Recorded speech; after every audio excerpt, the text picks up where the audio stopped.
In this video, I'm going to tell you everything you need to know about doing keyword research in Google Ads, especially if you've never done this before and you don't know where to start with keyword research and finding the right keywords that are going to lead to customers, leads, and sales for your business.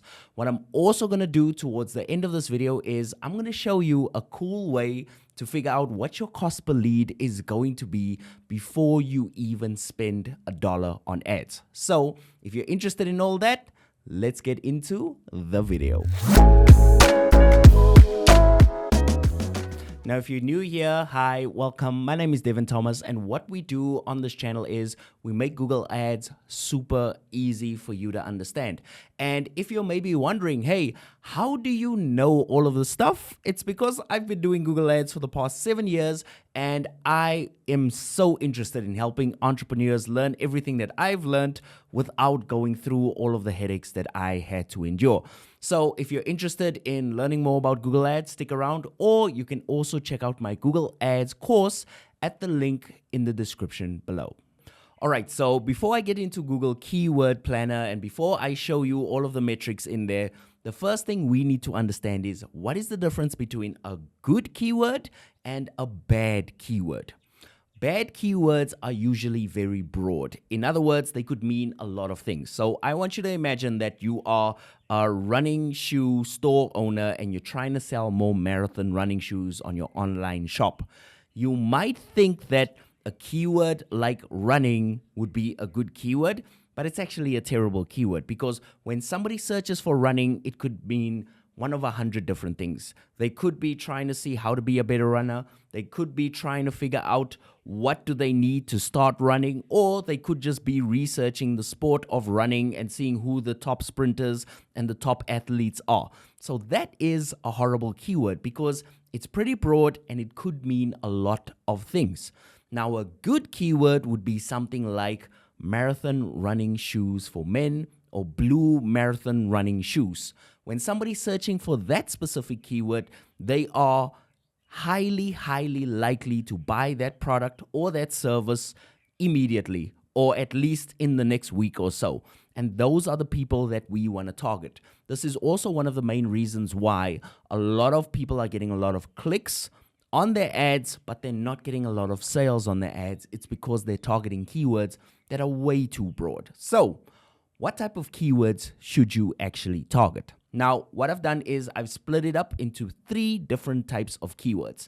The first type of keywords that we want to think about are your research keywords. So for example, if I'm about to run a marathon, there's probably a couple of things that I'm going to type into Google search to make sure that I find the information that I'm looking for. So for example, I could say, what are the best running shoes for a marathon? Running shoe recommendations for a marathon, or marathon running shoes for beginners. All of that goes into the research bucket because we know somebody searching that is brand new and they're trying to find information about what makes a good marathon running shoe. So that is the first column, the research column. The second column that we want is we want the column that produces the action that we want. So for example, if somebody searches for blue marathon running shoes, pink marathon running shoes, ladies marathon running shoes, men's marathon running shoes, short distance or short marathon running shoes. People, you can see I've never ran a marathon before, but stick with me on this example. All of those different types of running shoes that they are Googling and that they are searching for, those are people who are most likely to buy from you right now. Right this moment, they're probably looking for men's running shoes, and that's probably why they're searching the internet. So those are very handy to have. And this category is people who are ready to buy right now. They are no longer researching. They've decided on what they want, and they're probably going to search either marathon running shoes, or they're even going to search for the specific name of the specific shoe that they want. So we want to make sure that we target those keywords. And then we get to the last category. Now, this category is a category that everyone forgets about, but it is a very powerful category. There are also people who are searching for something, but they have a pain point. So for example, You could search for something like running shoes for somebody with sweaty feet, or you could search for something like running shoes for somebody who has had ankle pain or something like that. So people are also searching based on pain points, based on things that they personally struggle with. Another example I can give you is that if you're an electrician or if you're a plumber, some of the keywords that you can target are not only electrical services and electrician near me, which are the common ones, but you can also target something like stove not working or house plug not working. That's a perfect place for an electrician ad to show up because somebody is typing in the pain that they have right now. They're looking for a solution. They probably don't want to fix their own electrical system in their house, so they probably want a professional to do it. And that's where you shine, and that's obviously where you want your ad to pop up. Likewise, if you were a plumber, you would probably put there something like leaking taps, leaking valves, roof leaking. You want to show up for all of those because those are pain points that your clients are having right now. So that is basically how you know what the difference is between a good keyword and a bad keyword. And just to summarize, your good keywords are specific, they've got buying intent behind them, and the bad keywords are kind of meh. They could mean anything, they could be very broad, something like running, shoes, food, electricity. If you type it into Google and if you usually get a Wikipedia description, it's probably a sign that you've got the wrong keyword. Now that we know that, let me show you how to actually do keyword research. All right, so I'm in my Google Ads account right now, and what we're going to do is we're going to dive into the part where we actually find the keywords. So what I want you to do is move your mouse over to your left side of the screen, and I want you to go to the section over here where it says Tools. Then you're going to click on Planning, and then you're going to click on Keyword Planner. Now, what Keyword Planner is it's a built-in place where we can search for different keywords and we can find keywords that are trending, and we can also see what the competition is on those keywords. So if I click on Discover New Keywords, what I'm going to do is I'm going to leave it in South Africa and I'm going to type in marathon running shoes. Feel free to change this location to whatever location you're in right now. And I'm going to say get results. Now, once I do that, you'll notice that it comes up with the amount of average searches in this column over here. And I'm going to just click on that. What it also will do for me is it will categorize for me what the 3 months change is, which means are people searching for that keyword more or are they searching for it less? It's going to come over with the year-on-year change, which means if I look at 2024, has the keyword been searched more in 2024 than in 2023? And also what it's going to do is it's going to tell me how much competition there is on a keyword. And also, most importantly, these two last columns, it's going to tell me what my top of page bid low range is and the high range. So if you think about these figures, your low range is what is the minimum that somebody's ever paid to be in the top 4 search results. We always want to make sure that our ad is in the top 4 search results. If we look at our top of page but high range, that's how much has somebody ever paid to be at number 1. And we always want to make sure that we lie somewhere within the top of page but low and high, because if we pay less than that, you're going to end up on page 2 or 3 or 4 of Google with your ads, and then obviously it's kind of pointless running ads at that stage. You want to always be on the top page or in the front at the top of the page, because that's where the decisions by the buyers usually get made, and that's also where the impulse buyers usually end up buying. So it's a very good place to be. All right, so now that I'm here, I can see that a lot of people are searching for Comrades Run, and a lot of people are searching for Comrades Ultra Marathon, and I can also see a lot of people are searching for half marathon. But once again, this could mean that somebody's wanting to run the marathon. They're not necessarily interested in running shoes. So marathon running would be not a good example. Now, what I'm going to do is I'm going to swap this out and I'm going to say running shoes, and I want you to see what happens. So I'm going to say get results, and now you'll notice something. Notice how the top of page bids and the high range and the low range, all of a sudden there's a whole bunch of numbers here. Well, that's because this is what people are actually using for their online stores, and this is actually leading to customers and sales for their businesses. So now we know that we are in the right spot. And we can see here that in South Africa, we've got 14,800 searches just for the words running shoes. But it gets even better. I want you to look at the low range and the high range and watch what happens when I change this from South Africa all the way to USA. So I'm going to type in USA, I'm going to say include, and I'm going to say save. Now, once I do that, I want you to look at the search volume. Just give me a second. Let's just make sure that we've got running shoes. Okay, so we've got Nike running shoes. There we go. We've got running shoes. I want you to notice something. We've got 301,000 searches now. And on top of that, we've also got a top of page bid high range that is a lot more, and a top of page bid low range that is also a lot more than it was in South Africa. Now, the reason why I'm bringing this up is because as you change your location, you'll notice that it depends, or it determines the cost per click, right? So if we move to a place where more people can afford more running shoes, there's going to be more competition from other business owners, and obviously then your click costs are going to go up. And why this is important is because not every single click is going to lead to a sale. About 25 clicks it will take you to actually get a sale. Or rather, let me say that over. It'll take about 25 clicks for you to get a sale on your online store. So that's an important thing to keep in mind. Now, as you can see over here, I've got my average monthly searches over here, and I've got these keywords. And now I can start to get to work to build my actual plan, my actual keyword research plan. And that's what we're going to do in the next stage of this video. All right, so now that we have our right keywords over here, we need to start adding them to a keyword plan.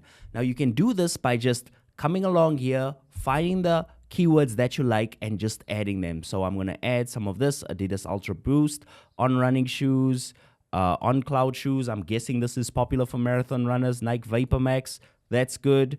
So what I'm going to do is I'm going to add about 10 or 25 keywords to my plan. Now, some of you might be asking, hey, Devon, why aren't you adding like 30 or 50 or 60? Generally speaking, we want to make sure that we have a few good keywords in our plan. And if that gets too big, what we want to do is we want to split them into different ad groups. But for now, I'd say 10 to 25 keywords is the sweet spot. If you add too many, then it's going to lead to a situation where you're not going to be able to manage your ads properly. And when you write your ad copy, it's not really going to line up with all the keywords that you have in your ad group. So what I'm going to do is I'm just going to select a few over here. This is good. Ultra Boost. Maybe, okay. Vaporfly, that's fine. On cloud, trail running shoes. Well, trail running shoes, I don't think so. Men's running shoes, that's fine. What I'm also going to do is I'm going to type in marathon running shoes. And I'm going to say get results. And let's see what we get over here. Now, you'll also notice that I just cleared out my previous selection. So don't do that when you're doing this. Let's just arrange this by average monthly searches. So we're just going to say best running shoes for flat feet. This is a perfect example of a pain point. This is a perfect example of a pain point. In fact, if you have a running shoe store and you're watching this video right now, you owe me 5% of your profit because I've just nailed it for you. We've got intent, best marathon running shoes, and we've also got a pain point all wrapped into one. And if you show up on that one, then for sure you're going to get some customers off of that. This is also a popular runner. I don't know how to say his name. It's Elite Chipogwe, I think it is. So I'm going to take all of these down here and I'm going to add them to my keyword plan. Now, one of the questions that I get a lot from my students when they get to the stage is, Devon, what is the minimum amount of monthly searches to determine a good keyword? Because sometimes I feel like it's a good keyword, but it's only got 10 or 20 searches per month. You typically want to have over 250 searches per month because you need to get a lot of traffic in before you can sell something.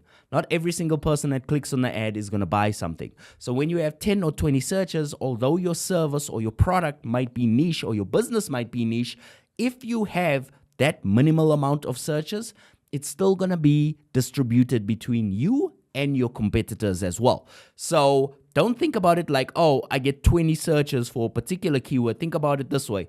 I get 20 searches and I might only get 3 out of the 20 because my competitors will get the rest. So that's why I said you need about 250 or more searches. Less can work, but you're probably going to have problems with Google Ads not spending your entire daily budget. Now that I have my keywords, what I want to do is I want to click on Add Keywords to Create Plan. And what that's going to do for me is it's going to create a keyword plan. Hold on, it says View Saved Keywords. Now I'm just going to click on that. And as you can see, I've got all of these keywords over here. Now, the one thing you want to look out for is because South Africa is my home country, it might just switch back to South Africa. So I'm going to type in USA. I'm going to say include. And now my searches will be back on par to what they used to be. The only thing left to do now is to click on the keyword plan itself, edit plan name. And what I want to do is I want to rename this. So I'm going to call it Devon's Marathon Running Shoe Keyword Plan. And I'm going to say save. Now the temptation at this stage is to click on Create Campaign. I do not want you to do that, because if you click on Create Campaign, what it's going to do is it's going to create a campaign with all the recommended settings from Google, which are bad settings and that actually cost you money. So I highly recommend you actually build this campaign, and you can do that by just exporting your keyword list. So you'll see this little arrow pointing down. You can do that, click on Google Sheets, and then we can say download. And what that's going to do is it'll create a Google Sheets document, and you can then use that document to just copy and paste it into your ad campaign or into whatever campaign it is that you want to run with Google Ads. And that's basically how you do your keyword research. Now, one of the most common questions that I get is, Devon, how do I actually know what my cost per lead is going to be? And back in the days, I used to just direct people to Google Forecast tool, which you can find over here. So I'll show it to you. If I go to Forecast over here, I get to see the forecast of my Google Ads performance. Google has severely degraded this tool. It doesn't work well, and it does not really give you accurate information. So what I've done is I've basically put together a Google Sheet. All you need to do is put in your keyword, put in your top of page but high range and low range. And what we'll do is we'll calculate an estimate for you based on a 3% conversion rate, or you can even change the conversion rate, and you will basically know more or less how much your leads are going to cost. Now, disclaimer over here, obviously you need to understand that nobody can predict accurately exactly how much your leads are going to cost. But what this is going to do is it's going to give you a fairly good guess as to what it's going to be. And it's also going to help you see how adding very expensive keywords can dramatically increase your cost per lead. So always bear that in mind. The other question that I get a lot is, Devon, should I put my keywords in my headlines as well when I'm writing out my ads? I am definitely not a fan of that. It does improve your ad strength, but sometimes when somebody's reading your ad doesn't make sense. So I always take the human first approach. Write your ad so that your ideal client can understand exactly what they're going to get when they click on the link, and then worry about keywords afterwards. If your keywords make your headlines better, use them. But do not stuff your headlines full of keywords, because although you get a higher ad strength, you're going to get a lower click-through rate, which is the amount of people that actually click on your ads, and Google is still going to see it as a not-so-good ad. So do not just stuff your headlines full of keywords. All right, so now that we've done our keyword research, we want to make sure that we set up a winning ad. We want ad copy so good that people click on our ads and not the competition's ads. And last but not least, we want to make sure that we design a landing page that's going to lead to more leads and more sales on our website. Now, I wish I could stuff all of that information in one YouTube video, but that's exactly why I created my Google Ads course. It's got over 15 hours of content that's going to teach you to do just that. And it's also going to give you a lot of information on how to optimize your ads while they are up. So if that sounds interesting to you, what I want you to do is click on the link below where you can get a free trial to see if the course is for you or if it's just going to be a great big waste of your time, which I can assure you it's probably not going to be if you enjoyed this video. So click on the link below and I will see you inside the course. Thank you so much for watching this video. I really appreciate it. If you want to watch me set up an ad, you can check out this video over here. Also, comment below and tell me what business you have and what keywords you plan on using. I really love that information and I make sure to reply on every single comment on my videos. I will see you next time. Peace.